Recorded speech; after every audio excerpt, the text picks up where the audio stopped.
All right, let's get cooking. Welcome to the latest edition of Chin Check Sports Radio. I'm your host, JD. We thank you all for taking the time out to listen to our program. And as always, we thank and welcome any comments, criticism, suggestions, and feedback, which improves the overall quality of our program, which ultimately improves your listening experience. Well, let's just jump right into it, folks. We had a potential fight of the year candidate this evening between IBF welterweight champion Errol Spence versus WBC champion Showtime Shawn Porter. Definitely a great fight. As I said earlier, definitely a fight of the year candidate. I was definitely into the fight. I was trying to score the fight myself and analyze the fight for you all. But even myself, I had to balance that line of just watching the fight as a fan and enjoying the great action that I was seeing, as well as trying to score and trying to analyze all bits and pieces of the fight. So that's always a challenge now that I'm doing Chin Check Radio. Definitely a great night in boxing. Definitely showed that boxing is not dead when you put together a fight with two star fighters and quality fighters. It makes for action and adventure. Now, what's funny, and I mentioned that I was going to go to a sports bar to watch the fight. And while I was there at the sports bar, it made me realize why I do not like going to sports bars, because there's always some loud jackass inside of the sports bar just running his mouth incoherently about nothing. So, but, $75 price tag, I paid little or nothing for food, so it was worth the cost. Just got to just hear always that one moron who's always talking. So, but that's neither here nor there. What's funny for the night is Showtime Shawn Porter was brought out to the ring by WWE superstar, part of the tag team, The New Day, Biggie, but I forget what his name was before he became just Big E, and did his usual, his New Day shtick, and I think that was well publicized. The WWE will be moving to Fox starting in October, so it's a good way to kind of get publicity for the organization. And let's jump right into the action. I felt in the first round, that Shawn Porter won the first round based on just being the aggressor. You could tell Errol Spence really wasn't ready to open up just yet, kind of feeling his way around. I thought that Porter was just a little bit more of the aggressor by kind of taking the fight to Spence. Spence did land a few punches here and there. He utilized his footwork, but I gave the first round to Shawn Porter. Round number 2, I gave it to Errol Spence. I thought he landed the cleaner shots, and his body punching really, I thought, really paid the dividends. And I did state it on the previous broadcast, was I think an underrated part of Errol Spence's game is in fact his inside attack, and he is a tremendous body puncher. Third round, I gave it to Errol Spence based on the same thing.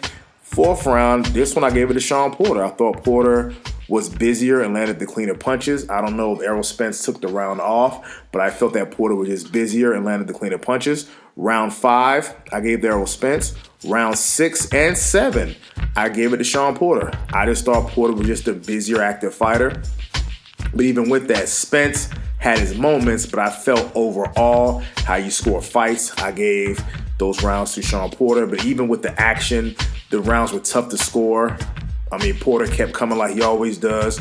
Errol Spence, he utilized a lot of angles and footwork and sidestepping. I felt Porter did the same thing. Yes, he's known to kind of rush in, but I felt he utilized good angles and footwork as well. The 8th round is where I think I felt the momentum of the fight started to now fall in favor of Errol Spence. That 8th round, I felt he kind of took it to him. I felt he really opened up on Showtime Porter in the 8th round. I felt that kind of turned the tide a little bit in Errol Spence's favor. However, one thing with the referee, Errol Spence got away with a lot of borderline low blows.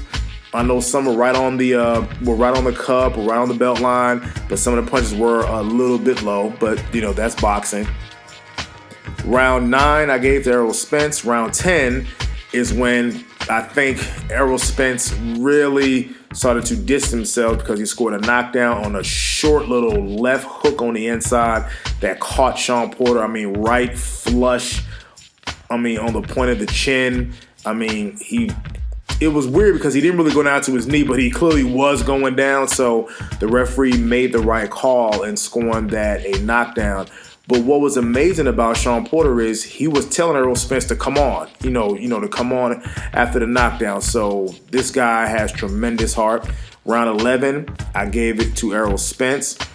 Round 12, it could have went either way. I leaned towards Errol Spence, but Porter clearly felt that he needed a knockout, and he was throwing every punch with evil intentions. But I thought Errol Spence, he did enough to dodge the punches, and I felt he did just enough to win the 12th round. So I agree with the official scorecards with it 116, 111 for Spence. The 115, 112, the judge that scored it for Shawn Porter, I don't know, but we've had decisions like that before. I just want to say I give tremendous credit to both guys. Errol Spence, I thought this was the first time he's really been tested, really been tested. And at some point, to be that elite level fighter, you have to be tested. And this was his fight, and he showed me a lot. If I had to critique his performance, I wished he would have fought more of his fight and used his distance. But again, he is confident in his in-fighting abilities. But I wish he would have fought like a taller guy. I forget, I'm going to say it was either the 8th or one of the rounds before that where at one point he had Shawn Porter pinned up against the ropes, had him at a distance, jabbing him, just catching him with that nice left hand straight down the middle, catching with that nice left uppercut. And I feel he could have utilized that more and fought like a bigger guy. But he was drawn into the heat of Shawn Porter's passion because Porter is, and I mentioned this on my last broadcast, a rough and tumble guy. He comes with it. So I think he kind of fell into Porter's trap about fighting Shawn Porter's fight. So there was one criticism. Again, we're not trying to criticize a man's performance. It was one thing about nitpicking Spence's performance. I felt that he fought a little bit of too much of Shawn Porter's fight versus fighting his fight. But clearly, you see the physical gifts of an Errol Spence. The mixing up the attack, the body punches. I mean, he was hitting Shawn Porter with some brutal body punches. And I think towards the end of the fight, you can tell that Porter's punches didn't have the same steam like they had in the previous round. So, and as for Shawn Porter, again, this guy, and I told you this guy is a rough, hard man. I mean, he kept coming. He was getting hit. He kept coming. He turned the tide. He won his rounds. So he fought a very competitive fight. And if I say so, he has nothing to hang his head over. I think going forward, of course, Errol Spence was talking about fighting Manny Pacquiao to unify the WBA title. That's a fight that I know the public wants to see. There's talks of him going against Danny Garcia. That's another entertaining fight. But the fight that I want to see and the fight that I will spend my money on is Errol Spence versus Terrence Bud Crawford. That is the marquee fight to make in boxing, the marquee fight to make in the welterweight division, period, point blank. I think those two will tear the house down. These are two highly skilled fighters. Hopefully, promotional ties doesn't stop the fight from happening because, as you know, Errol Spence is promoted by Al Heyman. I'm not going to say Golden Boy, but he's promoted by Al Heyman, while Terrence Bud Crawford is promoted by Top Rank, which is owned by Bob Arum. And, of course, on the history between Al Heyman and Bob Arum, they don't do business, and they're also on other networks. The fact that Top Rank has a deal with ESPN Plus and Al Heyman Promotions has a deal with Fox and Premier Boxing Network and Fox Sports 1. So hopefully they can cut through the red tape of the promotional red tape and the network red tape to make that fight happen. That's a fight that will definitely get boxing fans mouth watering. And it's been done before.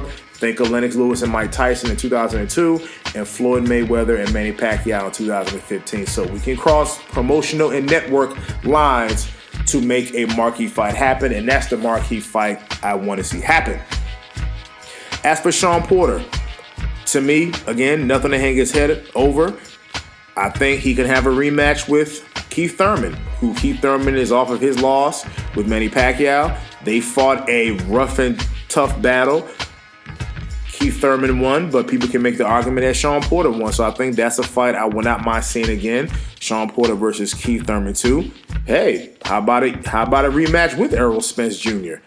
I think he deserves a rematch. I think he did enough to deserve a rematch. He fought a rough fight. He brought it to Errol Spence. So I'm interested in seeing that fight. So Shawn Porter is going to be around for a little while, has nothing to hang his head over. Great performance by both men. And these are some of the things why I love the sport of boxing.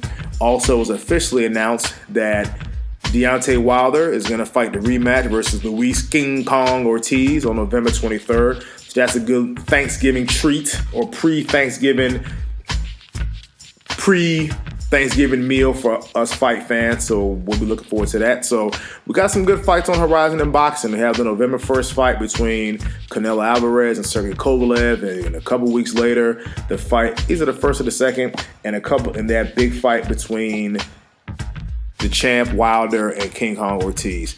So just breaking down our Spence and Shawn Porter fight. Again, great fight to both guys. Thoroughly entertaining fight. Definitely a candidate for Fight of the Year. I definitely enjoyed it. And this is Chin Check Radio signing off.